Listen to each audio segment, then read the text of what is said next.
ഹോസ്പിറ്റലിൽ നിന്നും ഉമ്മയെയും കൊണ്ട് വീടിന്റെ കാർ പോർച്ചിൽ ഇന്നോവ കാർ നിർത്തുമ്പോഴേക്കും അഷ്റഫിന്റെ ഫോണിൽ ഒരു കോൾ വന്നു. അച്ചു, നീ ഹോം നേഴ്സിന് വേണ്ടി ഹോസ്പിറ്റലിൽ റിക്വസ്റ്റ് കൊടുത്തിരുന്നോ? ഉവ്, കൊടുത്തിരുന്നു. എടാ, എനിക്കാ ഡ്യൂട്ടി നിന്റെ വീട്ടിൽ മമ്മിയെ നോക്കാൻ. ആണോ? അത് കലക്കി. കലക്കാനൊന്നുമില്ല മോനെ അച്ചു, നിന്റെ വീട്ടിൽ ഞാനൊരു കർത്തവ്യബോധമുള്ള ഹോം നേഴ്സ് ആയിരിക്കും. ബാത്റൂമിൽ വീണ് കാലൊടിഞ്ഞ ഉമ്മയെ ഹോസ്പിറ്റലിൽ കൊണ്ടുപോയി പ്ലാസ്റ്റർ ഇട്ട് വീട്ടിൽ തിരിച്ചെത്തി കാറിൽ നിന്നും ഇറങ്ങാൻ തുടങ്ങവെയാണ് അച്ചു എന്ന അഷ്റഫിന്റെ ഇഷ്ടക്കാരി ആമി വിളിച്ചത്. എടാ ചെക്ക, നീ ആ ഡ്രൈവർ സീറ്റിൽ നിന്നൊന്ന് ഇറങ്ങി വന്നേ. ആരാ അപ്പോഴേക്കും വിളിച്ചത്? നിന്നെ ജിമ്മിലേക്ക് അയച്ചത് ഇങ്ങനെയുള്ള സാഹചര്യത്തിൽ ഉമ്മാനെ സഹായിക്കാൻ വേണ്ടിയിട്ടാണ്. ഇത്താ, ദേ വരുന്നു, ഒരു സെക്കൻഡ്. ഞാൻ വെക്കട്ടെ ആമി, ഞാൻ വീട്ടിലെത്തി. ഉമ്മാനെ എടുത്ത് ഉള്ളിൽ കൊണ്ടുപോകാനുണ്ട്, പിന്നെ വിളിക്കാം. നീ എപ്പോഴാ ജോയിൻ ചെയ്യുന്നേ? ഇന്ന് വൈകുന്നേരം ആകുമ്പോഴേക്കും എന്നെ അവിടെ കൊണ്ടുവിടും. ഇപ്പൊ മാനേജർ വിളിച്ച് പറഞ്ഞതേ ഉള്ളൂ. ഓക്കെ, ശരിയെന്നാ. അച്ചു കാറിൽ നിന്നും ഇറങ്ങി ഉമ്മ ഇരിക്കുന്ന വശത്തെ ഡോറ് തുറന്നു. എന്നിട്ട് ശ്രദ്ധയോടെ ഉമ്മയെ പൊക്കിയെടുത്ത് വെളിയിൽ കൊണ്ടുവന്നു. ബലിഷ്ഠമായ ആ കൈക്കുള്ളിൽ ഭദ്രമായി ഉമ്മയെ താങ്ങിയെടുത്ത് അവൻ നിന്നു. എന്നിട്ട് സുഹറയത്തെ നോക്കി പറഞ്ഞു, ഞാനല്ലേ അപകടം പറ്റിയപ്പോ ഉമ്മയെ പൊക്കിയെടുത്ത് ഇതുപോലെ ഹോസ്പിറ്റലിൽ കൊണ്ടുപോയതും മറ്റും. അതും അങ്ങനെ ചോദിച്ചുകൊണ്ട് ഉമ്മയെ ശ്രദ്ധിച്ച് പൊക്കിയെടുത്ത് വീട്ടിനുള്ളിലേക്ക് നടന്നു. കാറിൽ നിന്നും ബാഗും മറ്റും ലഗേജുകളും ഒക്കെ എടുക്കുന്ന സുഹറയത്തെ നോക്കി അവൻ വീണ്ടും പറഞ്ഞു, ഹോം നേഴ്സ് വൈകിട്ട് വരും, അതൊക്കെ വേണമായിരുന്നോ? നീ പോരെ ഇത്താ, നിനക്കിവിടെ നിന്നൂടെ ഉമ്മാക്ക് ഭേദാകും വരെ. എടാ അച്ചൂട്ടാ, നീ ഹോസ്പിറ്റലിൽ നിന്ന് തന്നെ ഇത് എത്ര തവണ ചോദിച്ചു? ഞാൻ പറഞ്ഞില്ലേ, എനിക്ക് ഇന്ന് തന്നെ പോകണം എന്റെ ഫ്ലാറ്റിൽ. ജോലിക്ക് പോകുന്ന ഷുഹൈലിക്കാന്റെ കാര്യവും സ്കൂളിൽ പോകുന്ന കുട്ടികളുടെ കാര്യവും ആരും നോക്കും? ഇവിടെ പിന്നെ ഉമ്മയുടെ കാര്യങ്ങൾ നോക്കാനും മറ്റു സഹായത്തിനും ഇപ്പൊ ഒരു ലേഡി അത്യാവശ്യമാണ്.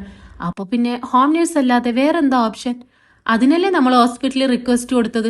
വൈകിട്ടാകുമ്പോഴേക്കും അയക്കാമെന്നും അറിയിച്ചല്ലോ. പിന്നെന്താ? അത് പിന്നെ ഒന്നുമില്ല. എന്നാലും ഉമ്മയുടെ സ്വന്തം മോളായ ഇത്ത നിന്ന് സഹായിക്കുന്ന പോലെ ആകുമോ ഉമ്മാക്ക് മറ്റുള്ളവർ?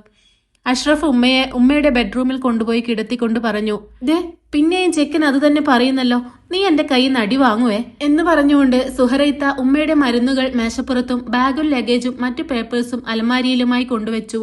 ഉച്ചക്കുള്ള ഭക്ഷണങ്ങളൊക്കെ ഉണ്ടാക്കി അനിയൻ അച്ചുവിനും ഉമ്മയ്ക്കും കൊടുത്ത ശേഷം സുഹറ യാത്ര പറഞ്ഞിറങ്ങവേ അച്ചുവിനോടായി പറഞ്ഞു, മോനെ അച്ചു, ഉമ്മയെ പരിചരിക്കാൻ വരുന്നത് ആരാണെന്നറിയില്ല.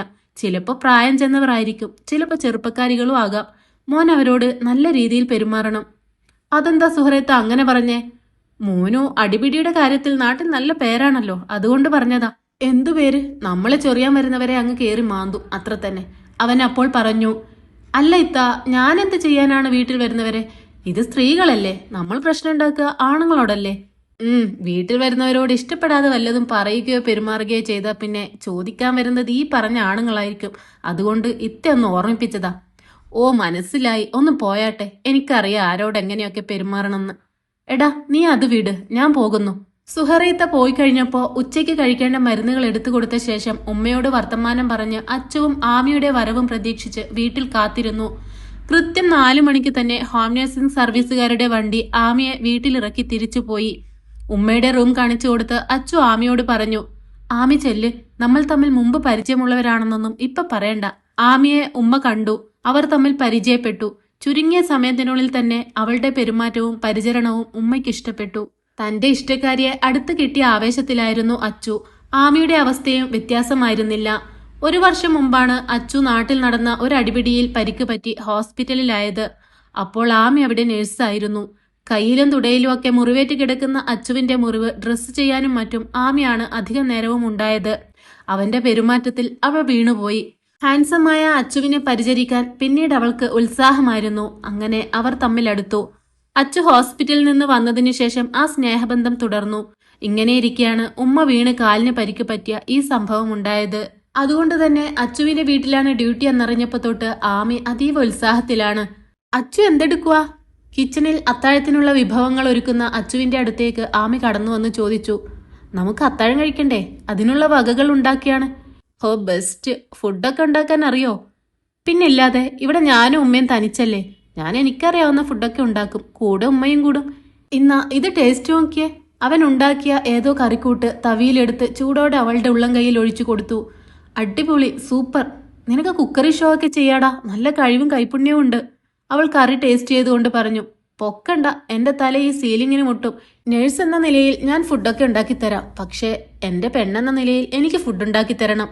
അച്ചു തന്റെ ആവശ്യം പറഞ്ഞു. അത് കേട്ട് ആമി പൊട്ടിച്ചിരിച്ചു.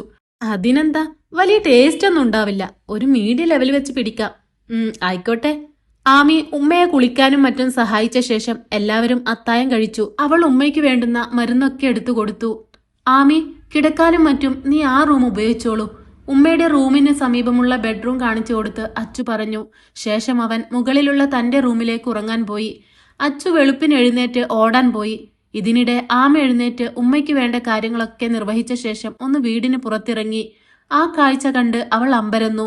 6 പാക്ക് എന്നവൾ കേട്ടിട്ടേ ഉണ്ടായിരുന്നുള്ളൂ. ആദ്യമായി കണ്ടു. അച്ചു മുറ്റത്ത് വ്യായാമം ചെയ്യുന്നു. അച്ചു, എടാ, എന്താ ഇങ്ങനെ വയറ്റത്ത് ഉരുട്ടി വച്ചേക്കണത്? അച്ചു ആമിയെ കണ്ടു. എന്താ, തൊട്ടു നോക്കണമെന്നുണ്ടോ? അവൾ അവന്റെ അടുത്ത് ചെന്ന് അതൊക്കെ സ്പർശിച്ചു നോക്കി. എന്റെ ഉമ്മോ, എന്തൊരു ഉറപ്പ്! അവൻ ചിരിച്ചു. ഇരുവരും ബ്രേക്ക്ഫാസ്റ്റ് ഒന്നിച്ചുണ്ടാക്കി ഉമ്മയ്ക്ക് നൽകിയ ശേഷം അവർ ഡൈനിങ് ടേബിളിൽ ഒന്നിച്ചിരുന്ന് കഴിച്ചു. ഇരുവർക്കും സംസാരിക്കാൻ ഒരുപാട് അവസരങ്ങൾ കിട്ടി. അതിലേറെ അവരുടെ പ്രണയചേഷ്ടകൾ പ്രകടിപ്പിക്കാനും കൊച്ചു കൊച്ചു കളിതമാശകളും ഇരുവരും ഹൃദയം തുറന്ന് പങ്കുവെച്ചു. അച്ചുവും മാമിയും കുറെ കൂടി ആത്മാർത്ഥമായി അടുത്തു. ഇരുവർക്കും ഇനി ഒരിക്കലും പിരിയാനാവാത്ത വിധം ആ പ്രണയബന്ധം വളർന്നു പന്തലിച്ചു. 2 മാസം കടന്നുപോയതറിഞ്ഞില്ല. ഇതിനിടെ ഉമ്മയുടെ കാലിന്റെ അസുഖം ഭേദമായി വന്നു. ഉമ്മയ്ക്ക് നടക്കാനും മറ്റുമായി ആമി കൈപിടിച്ചു സഹായിച്ചു. ഉമ്മയെ പരിചരിക്കാൻ ആമി വന്നിട്ട് 3 മാസം തികഞ്ഞു. ആമിക്ക് തിരിച്ചു പോകേണ്ട ദിവസമായി വരുന്നു. നാളെയാണ് പോകേണ്ടത്. അതറിഞ്ഞ് ഉമ്മ ഏറെ ദുഃഖിതയായി കാണപ്പെട്ടു. ഞാൻ പോകുന്നു പറഞ്ഞപ്പോ ഉമ്മയ്ക്ക് വിഷമായോ? പിന്നല്ലാതെ, എന്റെ കഷ്ടപ്പാടുകളിൽ എന്നെ സഹായിച്ച് എന്റെ കൂടെ നിന്ന മോളല്ലേ, എനിക്ക് ദുഃഖം ഉണ്ടാകാതിരിക്കുവോ? പോകാതെ പറ്റില്ലല്ലോ ഉമ്മ. 3 മാസത്തെ കരാറിലാണല്ലോ ഞാൻ വന്നത്. ശരിയാണ്, നിങ്ങളെപ്പോലുള്ള മാലാഖ കുട്ടികളുടെ സേവനം പ്രതീക്ഷിച്ച് ഇനിയും ഒരുപാട് ആൾക്കാർ ഈ ഭൂമിയിൽ കഴിയുന്നുണ്ടാവും. എന്നാലും മോളെ പിരിയുമ്പോൾ ഒരു വിഷമം. ഞാനൊരു കാര്യം ചോദിച്ചോട്ടെ? എന്താ ഉമ്മ? എന്റെ മോന്റെ പെണ്ണായി ഇവിടെ കൂടിക്കൂടെ? അവൾക്കത് കേട്ടപ്പോൾ ഉള്ളിലേറെ സന്തോഷമായി. എങ്കിലും അവൾ അത് പുറത്ത് പ്രകടിപ്പിച്ചില്ല. ഉമ്മ, അച്ചുവിനോട് ചോദിക്കാതെ എങ്ങനെ? അവനൊരു പാവാ മോളെ, ഞാൻ പറഞ്ഞ അവൻ കേൾക്കും. ആണോ? എങ്കിൽ ഇപ്പൊ തന്നെ വിളിച്ച് ചോദിക്കുമ്മ. മോനെ അച്ചൂട്ടാ, ഇങ്ങ് വന്നേ. ഹാളിൽ TV കണ്ടിരുന്ന അവൻ ഉമ്മയുടെ വിളി കേട്ട് അങ്ങോട്ട് ചെന്നു. എന്താ ഉമ്മ? നമ്മുടെ ആമി മോൾക്ക് പോകാൻ സമയമായി. അതുമ്മ, അവളുടെ എഗ്രിമെന്റ് നാളത്തോടെ കഴിഞ്ഞു. ഈ കുട്ടി ഇവിടെ നിന്ന് പോകുമ്പോ നിനക്ക് വിഷമമൊന്നുമില്ല അച്ചു? ഞാനെന്തിനു വിഷമിക്കണം ഉമ്മ? നിങ്ങളിവിടെ ഈച്ചയും ചക്കരയും പോലെ കളിക്കുന്നത് ഞാൻ കണ്ടതാണല്ലോ. ഉമ്മ അല്പം നിരാശയോടെ എങ്കിലും അർത്ഥം വെച്ച് പറഞ്ഞു. അതു പിന്നെ ഇവൾ വീട്ടിൽ വന്നപ്പോ നല്ലൊരു ഫ്രണ്ടാണെന്ന് എനിക്ക് തോന്നി. അങ്ങനെ കൂട്ടുകൂടിയതാ ഉമ്മ. അല്ലാതെ വേറൊന്നുമില്ലേ? ഉമ്മ ചോദിച്ചു. ഇല്ല, ഒന്നുമില്ല. പിന്നെന്താ? ഇതെന്താ നിന്റെ മൊബൈൽ ഗാലറിയിൽ? ഉമ്മ അച്ചുവിന്റെ ഫോൺ എടുത്ത് മൊബൈൽ ഗാലറിയിലുള്ള അച്ചുവിന്റെയും ആമിയുടെയും പരസ്പരം കെട്ടിപ്പിടിച്ചും സ്നേഹിച്ചുമുള്ള ഫോട്ടോകൾ എടുത്ത് കാണിച്ച് ചോദിച്ചു. ഉമ്മ, അത് ഞാൻ... അച്ചു കിടന്നു പരുങ്ങി. നീ കിടന്നുരുളണ്ട. ഇതിൽ നിങ്ങൾ തമ്മിലുള്ള ഫോട്ടോകളിൽ ഇവിടെ ഉള്ളത് മാത്രമല്ലല്ലോ, ഇവിടെ വരുന്നതിന് മുമ്പുള്ള ഫോട്ടോകളും ഉണ്ടല്ലോ. നിനക്ക് ഇവളെ മുമ്പേ ഇഷ്ടമായിരുന്നല്ലേ? നീ മനഃപൂർവ്വം ഇവിടെ ഇവളെ ഏർപ്പാടാക്കിയതായിരുന്നോ? അല്ല ഉമ്മ, അവളോട് എനിക്ക് ഇഷ്ടമുണ്ടായിരുന്നത് ശരി തന്നെ. പക്ഷേ ഇവിടെ തികച്ചു യാദൃശ്ചികമായാണ് അവൾ വന്നത്. ഞാൻ വിശ്വസിച്ചു. പരസ്പരം ഇഷ്ടമാണെങ്കിൽ ഈ ഉമ്മാനോട് തുറന്നു പറയാൻ എന്തിനാ മടി? അത് പിന്നെ ഉമ്മ സമയമാകുമ്പോ പറയാന്ന് വിചാരിച്ചു. ഇനി എപ്പോഴാ സമയം? ഇതാണ് പറ്റിയ സമയം. ആ പാവം കൊച്ചിനെ വേഗം കല്യാണം കഴിച്ച് എത്രയും പെട്ടെന്ന് ഇവിടത്തെ ഈ വീടിന്റെ കുട്ടിയാക്കൂ. അത് കേട്ടപ്പോ അവൻ ഒരുപാട് സന്തോഷമായി. നീയും എന്നെ പറ്റിച്ചു, ഉമ്മ ആമിയെ നോക്കി പറഞ്ഞു. അത് പിന്നെ ഉമ്മ, ഞാൻ... നീ ഇനി ഒന്നും പറഞ്ഞ് ബുദ്ധിമുട്ടണ്ട. നാളെ പോയിട്ട് വേഗം കല്യാണത്തിനുള്ള ഏർപ്പാടുണ്ടാക്കി തരാൻ നിന്റെ ഉപ്പയോട് പറ മോളെ. ശരി ഉമ്മ. പിന്നീടുള്ള ഒരു ശുഭമുഹൂർത്തത്തിൽ അച്ചു എന്ന തെമ്മാടി ചെക്കൻ ആമി എന്ന സുന്ദരി പെണ്ണിനെ മഹർ ചാർത്തി ഭാര്യയാക്കി.